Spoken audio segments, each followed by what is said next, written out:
had a really great time this week in enjoying the conference and the many great keynotes and talks, and I've had many great sessions with several of our customers, and I've learned a lot, and I'm looking forward to continuing this conversation with you all and talking about the power of autonomous agents. So I want to set the stage here and talk about, what's an agent, what's a co-pilot. I know you guys probably heard these words a lot, but talk also about where things are going, like what's the trend, to kind of set the stage here. And so I'm going to go kind of from left to right, and the more right we go, the more autonomous and agentic we're going to become. So starting on the left, what this is measuring is how much work the co-pilot is doing versus the human in terms of our everyday tasks. And so when ChatGPT came out, it was a very pinnacle moment for the industry. It really introduced this idea of an LLM and its power to us, and exposed it to us via a chat interface. So we can go to it, we can talk to it, we can ask it questions. It gives us insights back, but it's up to the human to kind of use that insight to perform actions. So it's very assistive, right? And it's a huge step forward, I think, compared to like even just a web search, right? Where you do a web search and you get your 10 blue links, and you have to go to different links and grab the information you need and kind of piece it together. And these new kind of LLM technologies have been able to allow us to kind of get that answer immediately in one response. So it's been a big productivity gain, but maybe it's saving us like 20% of the work required, all the kind of the research work that we do in order to perform our work. It's been great, and a lot of the work that people do today, even with the current tools, is very chat-based. But if we want to add more automation to be able to kind of handle more of our work, getting to, let's say, 40% of the work being done by Copilot and 60% of the work being done by humans, we need to add some additional capabilities. And believe it or not, this is already happening. So if you look at things like GitHub Copilot, which is our ability to kind of add AI to your coding editor like VS Code and others, if you look at the acceptance rates, so when you're using GitHub Copilot and it provides you a suggestion of some code that you should include, it's like 30-something%, which is an extraordinary rate.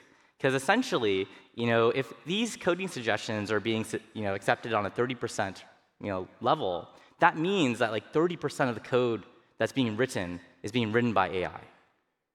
And these models are getting better and better, especially around programming problems, because we can generate lots of training data for these problems. And so I expect that number to get even higher. And I've heard there's organizations that are doing almost 70% of their code that's being generated in terms of lines of code is being done by AI. And now, this isn't just a phenomenon that's only specific to software development. We see this happening in other functions as well. And so we're very excited about this. But if we want to take this to the next level, and we want the majority of the work being done by AI, then we need to introduce a new concept. And this concept is called an agent. And an agent, what it does is it has the ability to ask the LLM questions and get answers back, but do it automatically.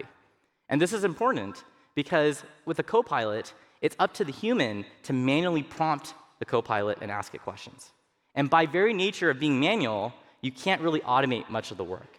So we have to let the system be able to ask those questions and prompt the LLM to get the information and then take action. And we have some great examples of this, and this whole talk is all about agents. Now, what does that mean in terms of a co-pilot versus an agent? What is that? How do I piece this together in a coherent story? So the way we see it is every worker will have one co-pilot, and that's the M365 Copilot. It has an understanding of your enterprise. It has access to all the information, like, for example, SharePoint and your Teams meetings and so on. So it has all that context.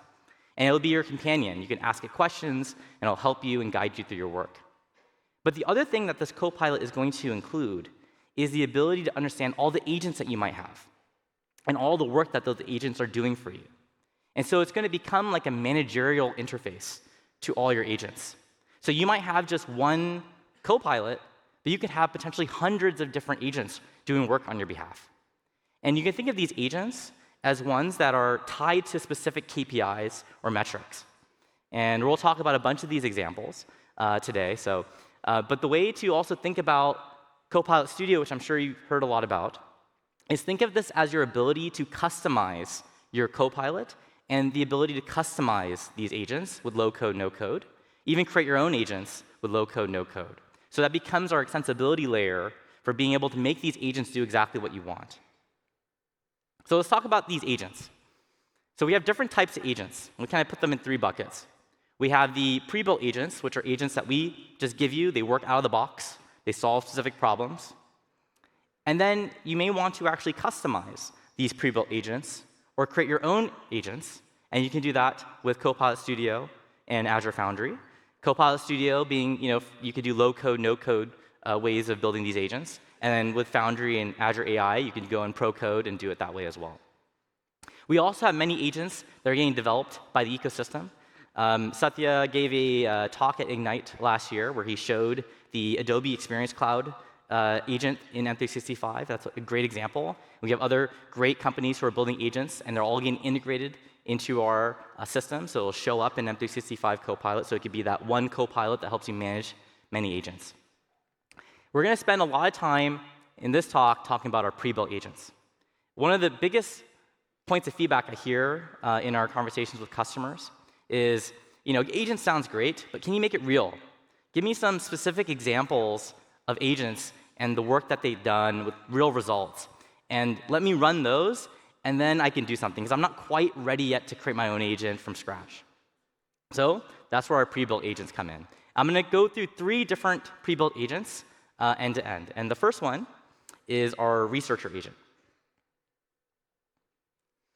Researcher is an agent that we just recently announced.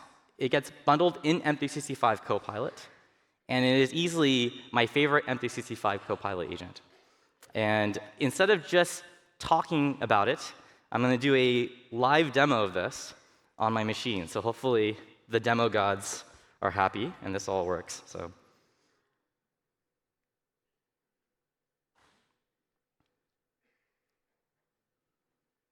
this is Researcher. You can see it shows up in the left rail here. And this is where those other agents will show up. There's other pre-built agents like Sales and Finance, which are the other 2 I'll cover today. And so you can click on Researcher. And what does Researcher do? Researcher leverages the latest reasoning model, so these test time compute models, which basically do lots of chain of thought and reasoning at inference time. And this enables it to basically think about the question before it answers it and spend more time and inference time to get the answer right. And this researcher agent can spend minutes, even 5 or 10 minutes, trying to answer your question. So we definitely are burning the GPUs trying to get the best answer here, but the answers are pretty compelling. I'm going to put this is a very geeky example, so I apologize in advance, but it is one that we just did recently, and I was kind of blown away by it. So there is an academic paper that came out, and let me see if I have it here. And this paper is, we don't have to get into the details of this paper, but it's basically like, how do you make these models really good at tool calling? If you have different functions, like how do you fine-tune these models to be really good at calling these functions to come up with an answer? So we were reading this paper, and we're like, wow, this paper is really great. And it's a very dense academic paper, many pages, many citations, lots of fun math, like this one, which includes a KL divergence term. And we don't have to go into details of this. And we're like, wow, this is great. It would be awesome if we could experiment with the work that was done in this paper and see if it helps some of the apps that we're building. And so what I would have done normally was I would probably build a team, probably 5, 10 really sharp engineers, scientists, put them together to spend time on this paper. They'll work and develop a prototype, build code, try to generalize it so it could work for Microsoft. And this could take days and weeks to do this, even with a very competent team. And I took this paper, and there's also a GitHub repo of a bunch of code that he wrote. And what I did was I went to Researcher, and I simply typed in this prompt. I would like to fine-tune a model that calls a bunch of functions, but not just search, which is what this paper focused on. Make it generalizable. Make it work with any function I give it. Here's the paper link. Here's the GitHub repo. Can you please write me new code that does what I'm asking for? Explain it. Put comments in there. Include citations in there. Go. So if I do this, it's going to think. And it'll actually try to come up with a plan for how to do this. And remember, Researcher has the ability to think at inference time. So it'll actually go and crawl that paper and look through the paper and read the paper. It's pretty amazing. And so if I look here, it has, it's kind of telling me what it's going to do. This looks pretty good. I have no changes there, so go ahead. But I can give it tweaks if I want. And now it's going to do a whole bunch of analysis. And work that would have taken days, it's going to do in minutes. And thanks to the power of television and entertainment, I've already processed this, so I won't bury you through those few minutes. Same prompt. And you'll see it came up with an answer that is very detailed. It explains what this paper is in a way that's very easy for me to understand. It includes citations. It even takes some of the key results of the paper and even comes up with a new way to present it, almost like a PowerPoint slide. It did this on its own. It creates its own, descriptions. You can see it's kind of pulled up some of the key points here. And this is not a short answer. It is explaining it in great detail. A paper that was very dense to read is much easier to understand through this lens. It even comes up with the key challenges and comes up with the Q&A, FAQ, automatically to help me understand this. It bolds the key points. And most importantly, it gives specific examples of how they were able to make certain prompts better. And if I keep going, it actually writes all the code that I asked for how I can generalize this for any tool. You can see it even has citations. And what's interesting is these papers have references. So not only did it read the original paper I gave it, it actually read the citations in that paper too. And it went off and read those papers. And then took all the algorithms and math and turned that into code for me. And it put it here in a very understandable way. Everything has comments, more references here. They show me how I can use it for not just for search, but how I can call a calculator tool. It provides a specific question example. And this is an excellent piece of code that's very understandable, fairly optimized as well. And I've actually taken this code and literally copy and pasted it and ran it, and it worked. And it worked better than my previous implementation. It's pretty incredible. And so we're seeing a lot of use of this researcher agent today, and not just for really geeky examples like this. I've heard many great prompts that have been run through this. Things like, recently I had a review with my manager, Charles Lamana, and I have to tell him all the work that I did. And I actually use Researcher to help me list all the things that I did. And I literally pasted it into my Connect with Charles. And I did tell him that it was generated by an LLM, just to give him that disclosure. And it worked out pretty well, I think. So this stuff is really useful in a lot of different ways. And the fact that it has the context of your enterprise and the ability to go out to the web, I think makes this one of the most compelling agents that we have. And I definitely encourage you guys to use it.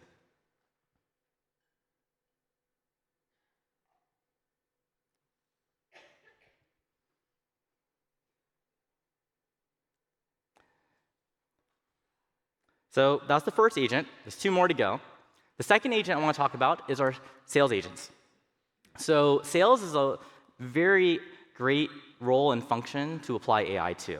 There is so much opportunity to automate a lot of repetitive tasks.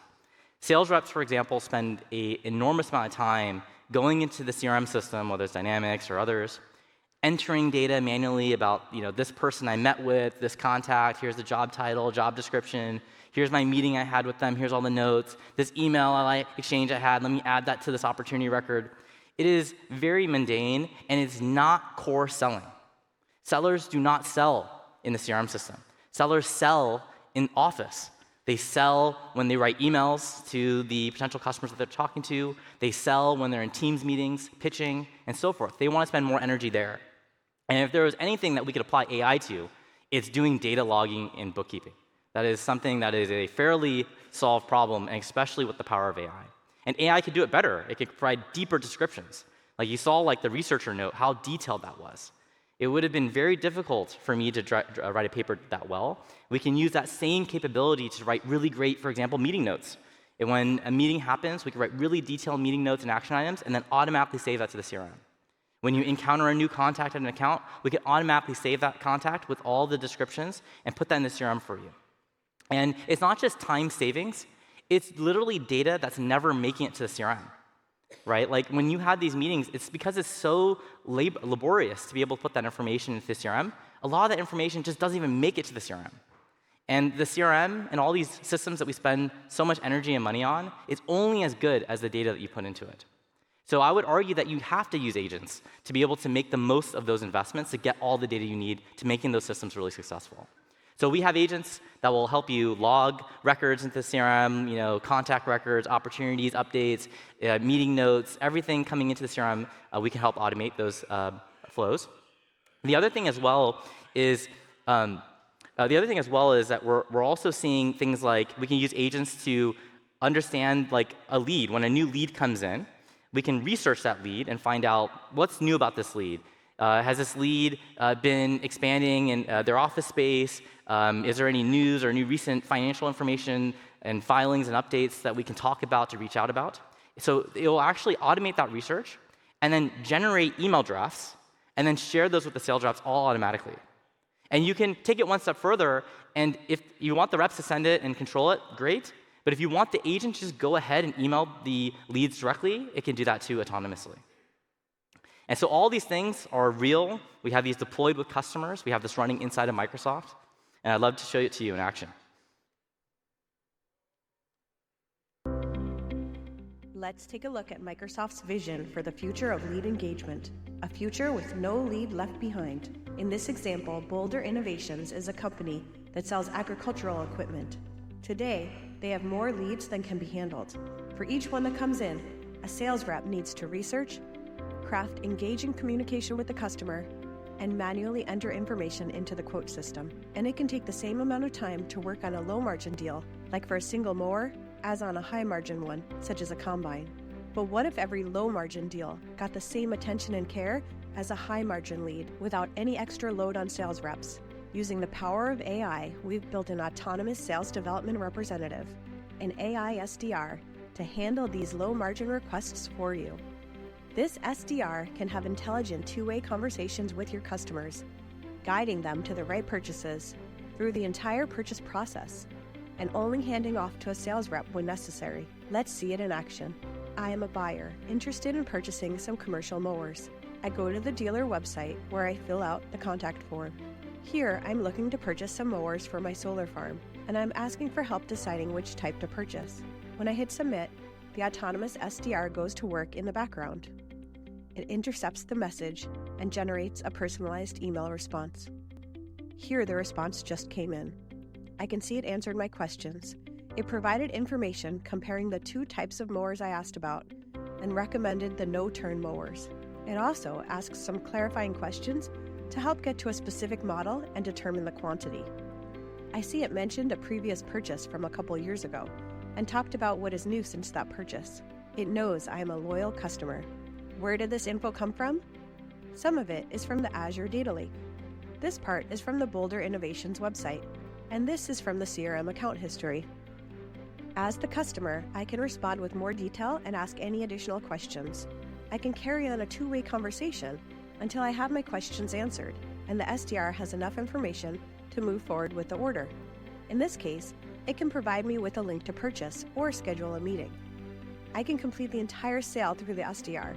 It can also be set up to hand off to a seller to complete the sale. Over in CRM, we can see the opportunity it created with all the info and email conversations saved to it. We can also see it was auto-qualified to opportunity and again qualified to quote. And if the customer had set up a meeting, that would be here too. Altogether, this boosts lead outreach, improves the customer experience, and expands the pipeline, ultimately leading to more sales. Copilot for Sales and its agents become like an additional team member, a trusted, proactive, and highly productive one, ultimately helping sellers fine-tune their engagement and making your pipeline grow. Because of Microsoft's vast ecosystem, we are uniquely positioned to provide the best experience in the industry, leading with AI to transform your sales process.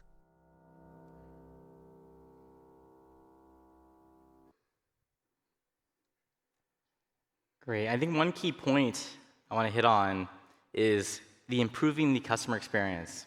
That's what this agent is about. It's not just about automating parts of sales that's mundane. Our goal is much bigger than that. Can we build a better customer experience for the customer? You know, this same company that this video is based on, they have their sales reps, and the sales reps will field all these calls and interests on their website. But they clock out at 5 p.m. on a Friday, you know, rightfully so. But there's still interest from customers after 5 p.m. saying, I'm interested in this mower or tractor, I need it for a project for the weekend. And those don't get tended to until Monday morning. And that is a long time to not get back to a potential customer. And so one nice thing about having an agent is that not only can it provide a personalized experience for that particular lead, because it does all this research and things to make it very specific, versus like the templated messages that we use when we send marketing messages or even sales messages. This will be very personalized to that individual. But it can respond quickly. It can have an interaction that happens in seconds or minutes versus having to wait 2 or 3 or 4 days to get a response. It's like the equivalent of being on an e-commerce website, and imagine you're in your shopping cart and you're ready to buy whatever it is, your pair of shoes or whatever it is, and we make you wait 24 hours before you can buy. That's what we put many of our customers through, in the B2B setting especially, and that can be improved dramatically with agents like this. We're also using these agents inside of Microsoft, and we've seen our response rates go up significantly. We've generated real wins and qualified revenue of sizable amounts for us, and we're also doing this with many customers. So this is all real and deployed, and we're delivering better customer experiences, most importantly, at scale. I was saying in one of the meetings I had with one of our customers today that this interaction I'm having with you is great, but it doesn't scale. Like, you have to come and meet with me, and we have to schedule and do these things, and not everyone gets access to these types of meetings with Microsoft. What if we can make this an agent? And we can make this agent able to talk to all of our potential customers like this. Like, wouldn't that be an amazing experience to be able to deliver, where they can go really deep around our products? So that's what this type of agent unlocks. And we've also gotten great value from the many agents I was talking about before, things like saving data to the CRM and so forth. Schneider Electric is a great customer of our sales agents. They're a large energy company in France. They have this deployed for a fairly large group and tenant of number of users. It actually works with their Salesforce system because our agents are agnostic. They work with Dynamics and other systems as well. And they've seen improvements. Their seller rep productivity has improved by 5%. They've seen the quality and the amount of data that's being saved to the CRM, over 100% improvements in that area as well. And so these are real tangible results. And so agents are very real, and Sales Agent is a very important agent for us at Microsoft. And we love to deploy this further with more companies. Now, let's talk about the third agent. Third and last agent, which is our finance agents. And if you look at the financial processes that take place, for example, like data reconciliation, there is so many manual steps that have to happen for that to take place. You first have to pull data from the ERP system. You end up with lots of different spreadsheets. And then you need to line these spreadsheets up and kind of make sure, does this company line up with this company in this spreadsheet? Did this one pay their invoice or not? Who has, who hasn't? You have to reconcile all these things, create all these rules and ways to check it. Once you figure out which ones still need to be invoiced or need to be checked on, then you need to take that report and you need to go email it to another team. And so there's just so many steps and so many different tools that have to be used to do the reconciliation process, for example. So we've built an agent that can help you do this. And we've been seeing great results with this. And not just for data reconciliation. We have similar agents for variance analysis and other key tasks that happen in finance. And I'd love to show you this in action.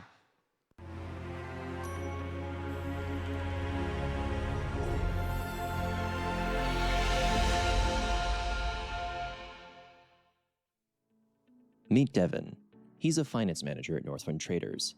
He'll be reconciling intercompany transactions between their Ireland and Germany subsidiaries for September. This is a lengthy and tedious weekly process, with Devin spending countless hours manually cleaning up and preparing the data exported from disparate financial systems, writing formulas to find records that were incorrectly recorded, and following through with data corrections. He's aware that Copilot for Finance can help him in this process, so he's decided to give it a try. First, Devin needs to clean the exported data. This process usually takes many clicks and would be hard to automate with traditional tools. However, Copilot for Finance can take over, automate, and make this process simpler. This starts with Devin providing simple instructions. This is a purchase invoice exported from Dynamics. I need to make sure that total amount is separated into two columns, one for amount and another for currency. Then I need to delete all the lines with empty transaction description. Eliminate any lines that are negating each other by total amount and transaction description combination. And lastly, run my intercompany reconciliation template to compare this table with this sheet. Based on a brief description while taking into consideration areas of the screen the user has selected, Copilot for Finance prepares an action plan and shares it with Devin for review. Copilot for Finance is an expert at cleansing and reconciling financial data. It has a rich library of actions it can apply, such as eliminating irrelevant records, cleaning out duplicates, or making sure information is in the right columns and rounding rules are applied. In this case, Copilot followed Devin's instruction and created a plan, combining task patterns that already exist in Copilot for Finance and custom tasks which are generated through Devin's instructions. It even proactively suggested a couple of additional tasks that make the financial data cleansing process an easier ride. Finally, it uses Devin's preferred reconciliation templates to review cleaned records and identify transactions that need some attention. Devin is in full control and can correct any tasks that Copilot might not get right or add new ones. The process is executed with a single click.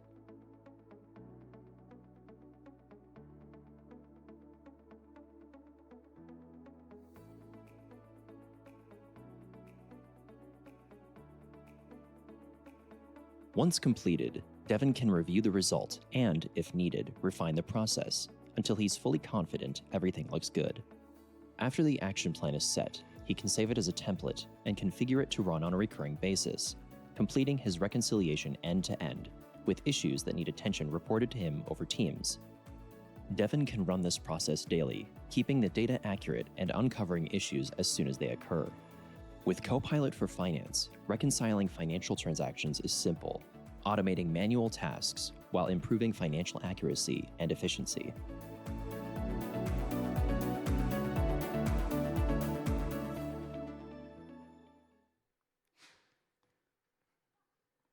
A few things to call out in that example that I think is great. Like, you'll see that the agent's actually integrated inside of Excel and inside of Office. That's where financial professionals work. We want to bring these agents closer to where that work is being done, because we think that's really important. And the other piece of this, I don't know if you noticed, like, as that person was talking, the agent was actually learning how this person does that work. And not only that, but after the agent did the work, and if the work was right, which can be verified, that agent can be saved, and then that could be reused the next time the reconciliation process happens. So it has a really nice control aspect where the human is in control and then can codify it when they're happy with it and then reuse it. And that's how you get correctness, that's how you build trust. And so I think that synergy with human in the loop is really important for a lot of these agentic workflows, especially for things like finance, where you have to get the numbers right. You put an extra digit in the wrong cell, and that could do some interesting things to your finances. And so it's very important we do those very accurately. And this kind of strikes that right balance. We have a lot of great customers using this. Capitec is one that comes to mind, large finance company, bank based in Africa. And what they've done is, if you look at the reconciliation process, what took a person on that team 6 hours per week to do, now only takes 1 minute to do because of our finance agents. So really big gains, and it's not just for them. We're seeing this across the board with all the customers we're working with. It's just 80% gains in terms of efficiency to be able to get these things done, get reporting and closing done days earlier before it's due. And that makes a huge difference for a business that's running quick. And so very excited about this agent. And it's another example of making it real with real customer results and validation. Now, we know that companies have their nuances. They have their custom needs, they have their own custom data, and they need to take into account those nuances in order to be able to build these agents in a way that makes sense for their business. And so for that, we make all the agents that we're building, the pre-built agents, extensible in Copilot Studio. So for example, if you have another data source that you want to include, let's say in Sales Agent, we just worked with a customer on this very recently, you can do that. You add that as another connector in the knowledge piece of Copilot Studio, and our agent can now read that because it's integrated with Copilot Studio, and now it leverages that when it creates its communications and its email drafts. Same thing's true for the finance piece. And additionally, if you want to build your own custom agent, you can do that as well from scratch, and you can do that in Copilot Studio. And you can do that with low code and no code, which is really great. Copilot Studio has really grown, especially in the last year. We now have 230,000 organizations on Copilot Studio, 90% of the Fortune 500 using this. Companies like T-Mobile, Holland America, and Dow, and many others. And so it's really become an enterprise-proven platform and scalable way to build your custom agents, and in a way where anyone can actually do this and doesn't require code to do it. We also have announced, we announced this at Build, that we're supporting MCP. MCP is the Model Context Protocol, originally from Anthropic. And this is a really great way for us to be able to tap into pretty much any tool or data system that you might have. You can basically create an MCP server around your specific tool, and then you can expose that to us, and there's lots of ways. For example, we were just working with a company on Sales Agent. They actually had their own agent that they had built in-house over their product manual data and things like that, like their product catalog. It had a lot of specific details around their products. You can chat with it. It'll give you information on all the various products that they have. They wanted that to be able to be included in Sales Agent, which makes sense. So that way, when Sales Agent is conversing with leads, it knows everything about their products. The old way would have been to lift and shift all that work they did and try to re-implement it, which would have taken a long time. Instead, we could just say, hey, turn that into an MCP server, make that an agent or a tool for us. We can connect that to Copilot Studio. Sales Agent already talks to Copilot Studio, and voila, it actually just flows through and works. And so we're able to actually tap into their agent and have technically a multi-agent scenario happening with very little work. And they've also created, by making an MCP server, they've created an API around a really key core internal system they had, which makes it useful for other processes and apps that they build, including other agents that they build in Copilot Studio. And this is a model that we're advocating for even internally inside of Microsoft. We're basically trying to MCP everything that we have, because that allows us to make things extensible and talk to each other.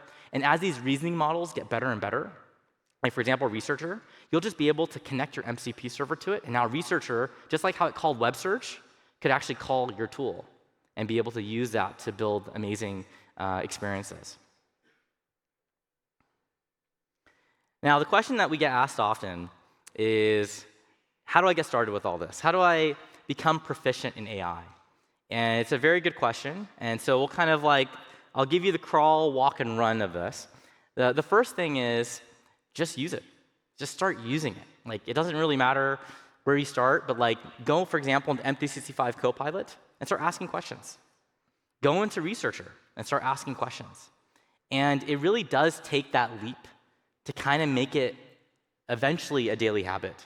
Like, I find for myself, and I'm not sure if you are in the same camp, but the number of searches I do has come down significantly. I do so many prompts now to the LLM to help me with my everyday task. And I get better, and I kind of understand what the AI is good at and areas that it's not as good at. I can understand how to prompt it, how to ask the right questions, and it just comes with practice. And that will have spillover effects in all these other areas as well. So just using it and making it a daily habit in and out of work settings, I think is super important. The other piece is on the agents piece, right? And that's where we're spending, our group in particular, a lot of our time. Because that's where we can automate things. It's not just chat, we can actually solve real problems that literally drive revenue. And so agents to us is like a very important area to focus on.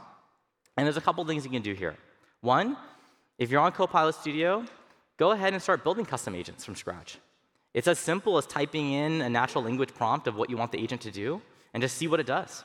I talked to a customer, I think yesterday, and they mentioned how they did a hackathon for their team internally just to create like a separate allocated block of time for people to just build these agents. And they found that afterwards, lots of people continued building agents. And so just giving people that dedicated block of time to be able to experiment with this is really important. And we see even inside of Microsoft, we now have thousands of agents getting created, by our teams. And so it can lead to more adoption just by simply using it. There's also other agents you can use as well.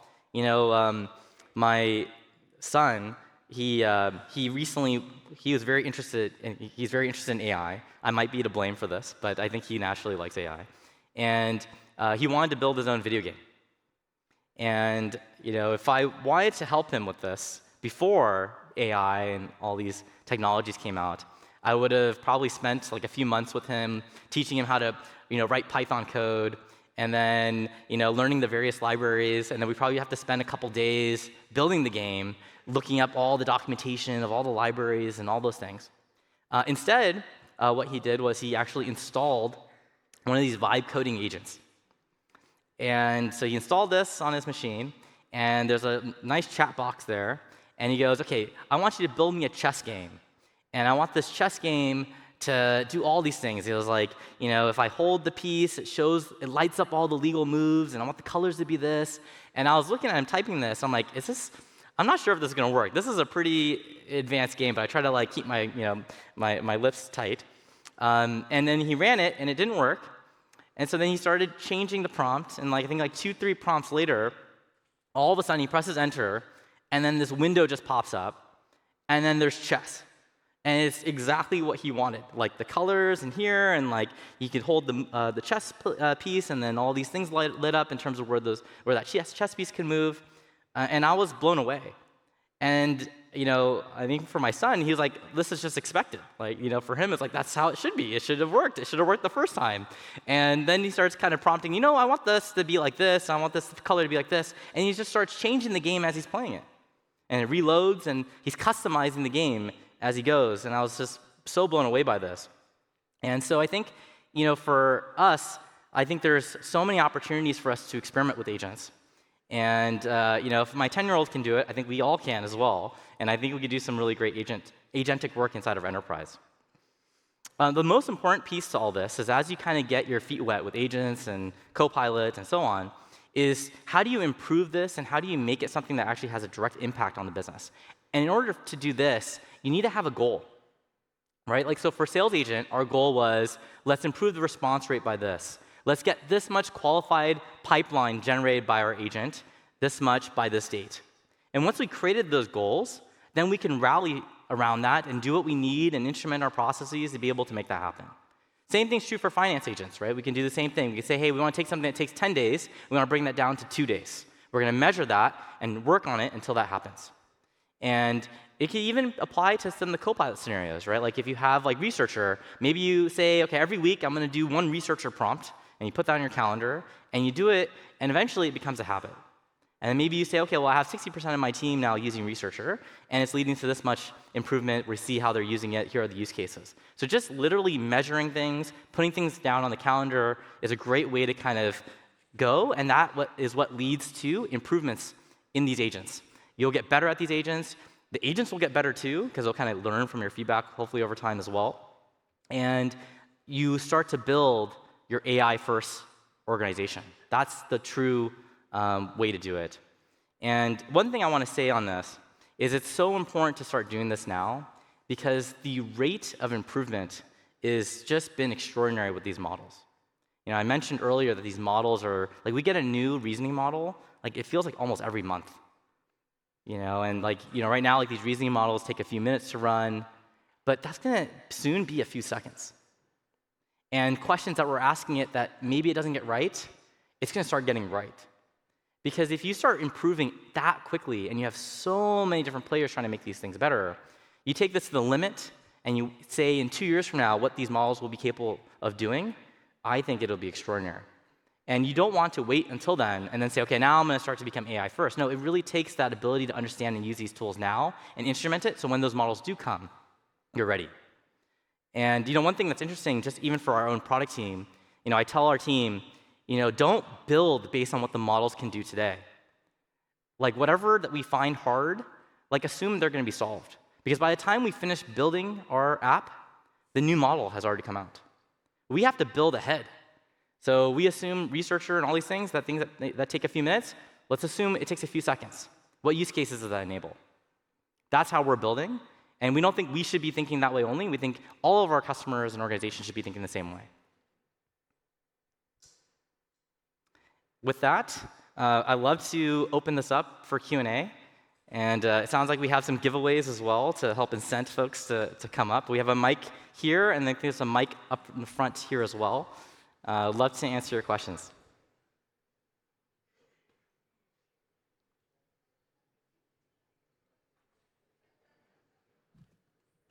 Hi there. Can I just ask a question? Sure. Go for it. So Willing from Exata, we are one of the early adopters in the intelligent application community, and we also do a lot of tests on our own time. What we're finding as a challenge right now is just auditing everything that we've done and knowing what to clean up. We used to have COE starter kit to do that, but that's not available anymore. So my question is, I know that COE version 2 is coming out. Is that on the pipeline? Is that on the storyboard to also be able to audit agents and plans and all these artifacts? Yeah, I just want to make sure there's a little bit echo there. So the version 2 for which platform are you referring to? The COE starter kit. COTs. Oh, I don't have too much knowledge on that one, but we can connect you to the right people on that one. I just want to make sure I speak right on that roadmap. Yeah, so, but in general, we want to create really good experiences for managing and running these agents and hopefully do it in a way that doesn't break compatibility with things that you already have. So, but we can connect you to the right people on that. On that specific one, I don't know. Okay. Yeah, thank you. Yes. If I think about some of the power apps we've made over time and some of the automations, if we were to do them again, they'd most likely be agents. Some of the technical capabilities within there, the scalability, even licensing's easier, brilliant. With that in mind, what do you kind of see as the future or the vision for Power Apps and Power Automate when we're moving towards a more agentic future? Yeah, that's a great question. So the nice thing with Power Automate and Power Apps is it was always about kind of empowering kind of the citizen developer to be able to do more. And kind of like the example I was giving with my son, he is a very good example of someone who's not necessarily a pro developer, but was able to build something pretty magical. And so the goals there are very much aligned. Like, how do we empower everyone to be able to effectively become custom software developers? Now that's possible because the AI has gotten so great. And so that fits well with the thesis and goals of Power Apps and Power Automate. So there's a couple ways we're doing it. One is the Power Apps team, and I spent a lot of time with them, is very much thinking about how we can leverage these LLM capabilities to improve the ability to generate apps. And I think Ryan and team have done a great job showing some demos there. And in fact, in some ways, you get a benefit when it's done through Power Apps because you get all the security and hosting and governance and all those things provided. When you build these apps from scratch, like that chess game is only running on my machine. How do I host it? How do I share it? How do I deal with ACLs and permissions and data? All that stuff has already been kind of addressed. So that's the big gap, is how do you productionize effectively vibe coding? Well, Power Apps is actually really good, has a good head start on that. And if you look at things like Power Automate, even though it's kind of rigid, right, in terms of the, if this, then this, and kind of build your branches and conditions, it's actually a really great way to build a workflow.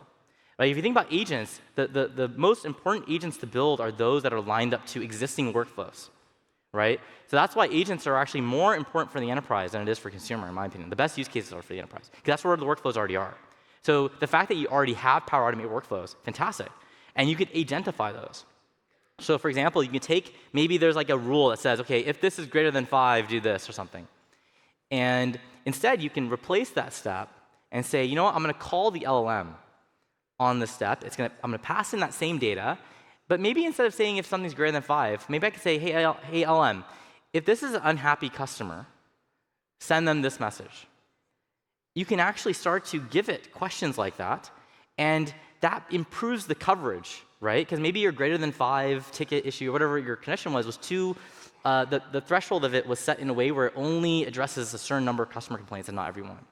So you can inject the AI into those flows while still having control over what that workflow does. So I think it's a really good marriage between AI and that. And a lot of things that we were showing with Power Automate, like for example, like AI Recorder and Kua and those things are very much at the cutting edge of the latest and greatest stuff that's happening in the AI side. Brilliant. Thank you ever so much. Thanks. Hello? Yes. We had a few concerns from the clients about people exploiting the autonomous agents because the capabilities of them are absolutely amazing, but in the end of the day, it does cost money. You have to pay for the AI credits that the agents consume. So the client may see this demo of a PO coming into the mailbox and then processes the document, sends an invoice. What happens if a competitor learns about this, sends us 1,000 fake POs, for example? I see. So you're saying, just to make sure I understand the question, so what security controls, and malicious use of the agents we have in place? So your question is, if the agent is running on a meter, right, in terms of number of messages, and if there's some actor that's trying to kind of effectively spam it or automate against it, it can drive up your meter, what controls and protections, security.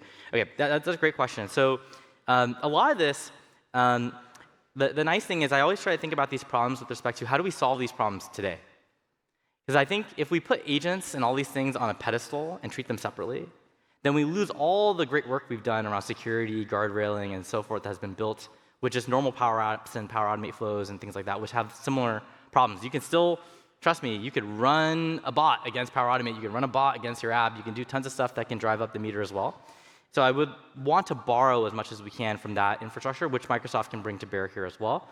The other thing, too, is when we think about agents, there's, these agents have effectively like, APIs, they have potentially identity as well, and that allows us to reuse the existing hooks that we've built for hosting APIs and hosting things like identity things. So I would say, when in doubt, we don't like to rebuild new infrastructure. We want to reuse what we have. Agents hasn't really changed. Like to me, like agents doesn't really change that much. And it's sort of like that example I was providing earlier. Greater than 5 versus the LM says, is this customer unhappy? We've sort of taken logic that would have been really hard to write with manual code, and now we can do it with one line. And it's dynamic. If your data changes, it'll work. It adapts. That's where I see a lot of the value with the AI, but we should put it in the same systems that we've already been building these apps so we can inherit the existing security postures that we've done and spam controls and denial of service attacks and those things. We have those problems fairly well solved for the other apps. I see it no different. So just make it look like, take AI and make it look like old software. That's the trick. And then you get all the existing security benefits. Great, thank you. Yes. Hi. The financial reconciliation agent, is there a way to integrate it with your ERP system, for example, Business Central? Sorry, the financial data reconciliation agent, what was the second part? Is there a way to integrate it with your Business Central reconciliation process? Oh, that's a great question. So I know we've been building a lot of integrations within our Dynamics platforms, ERP systems, and so forth. So I believe there is a way to do this. But we can connect you, if you're interested, to someone on our team who's running that to make sure that we can support that. Also a little bit more questions. Yes. So yesterday you showed a page that you can host inside of Dynamics being created by an agent. Is there a way that we can use that already, or is that something that's still in development? Yeah, I'm not sure which section of the talk that you're talking about for that one. The first keynote. Yeah, we can connect you to the right people on that side to make sure. I just want to make sure I don't speak on the wrong product line, but I think your question's fair. We can follow up with you on that one. Yeah, thank you. Yes? In the context of building for the future, yes, and being one step ahead, when are connectors going to be replaced by MCP servers? That's one. And is Microsoft planning to create a feature, something that would allow us to easily create MCP servers, not go to Azure. So are we going to have low-code MCP servers soon? Yeah. Thank you. It's a great question. Hopefully you can tell when I was talking about MCP, I got very excited. I think it's amazing, because then it's not just about data connectivity and improving our connector ecosystem. It's about a way to talk to the model and let the model orchestrate these various tools. And I think it's a fascinating area. So the short answer, and I don't know how much of this we've commented in public, so I want to be mindful of it. We are very much supporting MCP. We want to give you many different ways to build those MCP servers. I have seen work internally that is very exciting on this front to allow you to do it. And actually, I think James from Dataverse is somewhere here, so he might be a good person to connect with on this. But they've been doing some really great work to allow you to build MCP servers that work with Dataverse and all that kind of stuff, and doesn't require you to jump into Azure and those types of things and those hooks. And the existing Power Platform connectors, my philosophy on this is that if something's not broke, don't fix it. These are proven built agents, but or connectors. But what we can do is we can make it easy to sort of make them look like MCP servers. And then that way you can connect it to our various different systems. So Copilot Studio, you can think of it as almost like an IDE of your MCP servers. That's going to be a place where you can kind of bring those all together and then pump those into these various different models. Thank you. Thanks. Yes? From the user perspective of who's interacting with the agents, I want to understand for authentication and authorization, how does a user context can be used when it is interacting with so many knowledge sources and also MCP tools? Does the user context flows through all the different components? Yeah, no, it's a great question. So if you look at something like, I like to try to make things concrete. So when we look at things like M365 Copilot, and you have that researcher agent, you are signed in with your Entra ID. So it knows who you are. It has memory of all your questions that you've asked. You've inputted MCP tools to it that have your authentication tied to your identity, and it builds on that and builds that session with you. So I imagine that will be the story that we use for most of the agents that we build. And I actually see a world where even agents, depending on the agent, could even have their own identity. And then that way, when we think about things like, kind of going back to the earlier question around security and how do you deal with that? Again, I like to not solve new security problems. If we've already solved it well, let's reuse that. I think that's where you enter gray zone when you try to reinvent security. That's you want to stand on the shoulders of giants. We understand pretty well how to think about humans and workers and Entra ID and those things. So why don't agents have identity? And then we can inherit all the great security work we've done on that front, so that it's more understandable to us as well. And so I think there's going to be more and more work done by Microsoft and the industry to think about how we do this. But in the context of M365 Copilot, that's how we think about it. And that's a great place where a lot of these things are coming together. So. Thank you. We have time for one more question, Vik. Okay, thanks. Sounds good. And then we'll do Raffle. Hi, I've got a question regarding Power Apps and AI and trends. So basically, I love entire Power Platform and building apps. And for me, when I was a child, it was difficult to build a full code applications. Then I've noticed, oh yeah, there is something like, low code app, amazing. So when I work for the business, I can build all of the apps, and it's an amazing journey. So I can see trends, a lot of people going forward this Power Apps. But that, obviously, you made a valid statement about your son, AI is becoming smart. So in these days, we see people going left. They prefer to use low codes. But I do understand that full code, yes, it might be more complex, but those apps might be more efficient, in my opinion. Do you see the trend in the future if the Power Apps, AI becomes more powerful, this trend will go to the right, because basically AI might kill power low code, because obviously AI will become our interface to communicate with the machine. So of course we will be using full code over the low code. Yeah, it's a great question. And I think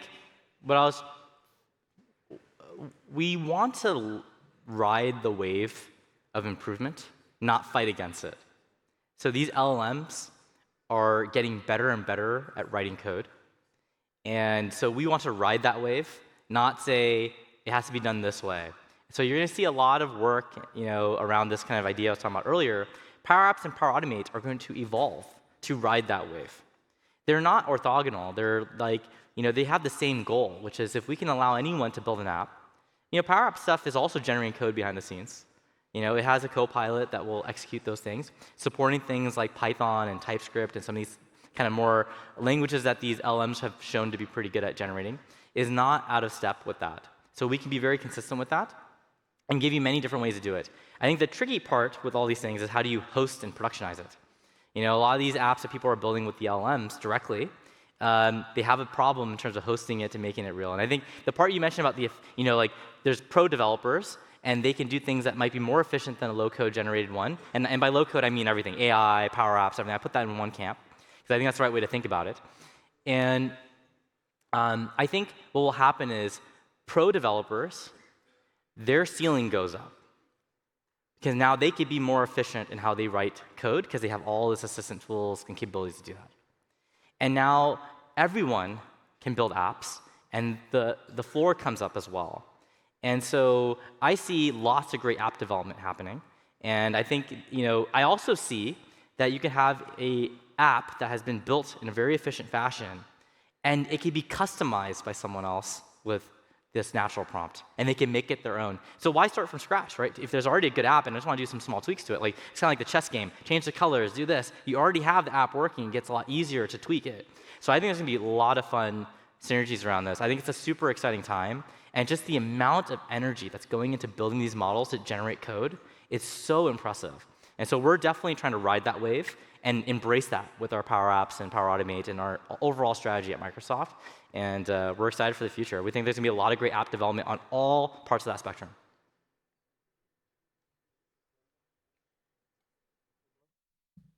Yeah, let's go for it. If we have time, yeah. About the pre-built agents, yes. You said I can customize them by myself. Like how Microsoft handle continuous updates to those agents without disturbing my current pre-built workflow? So the knobs that we expose for the pre-built agent will be in a way where it doesn't create that disruption. So for example, like if you wanted to do like that example of we had a customer who wanted to get their agent being used by sales agent. They have that agent that over the product manual data. They simply add that as another knowledge source in Copilot Studio or as another MCP server.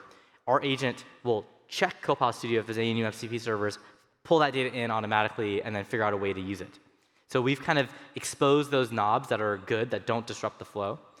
We even want to allow customers to even build potentially their own custom models, and then we can suck those in and be able to use it. So we will provide those knobs of what is controllable and what's not, so it doesn't lead to that disruption. That's the easiest way for pre-built. But it's a great question. Like we have to find the right balance of how much extensibility we provide, but not to the point where we want to make sure you're in control of the agent. If you want that control, you should be able to go as low level as you want. But we also want to work out of the box. I think a great analogy for this is, like, I really love what Power BI has done. Like, they basically said, we're going to build this like really great generalizable BI tool. But what they didn't do is say, here's a tool that's going to solve all your problems out of the box and everything else. They instead empowered you to be able to solve those problems with their shovel. They give you a really good shovel. So we want to give you something that provides value out of the gate, but we want to make it a shovel so you can customize it and make it what you want it to be, because we know there's specific nuances in your business.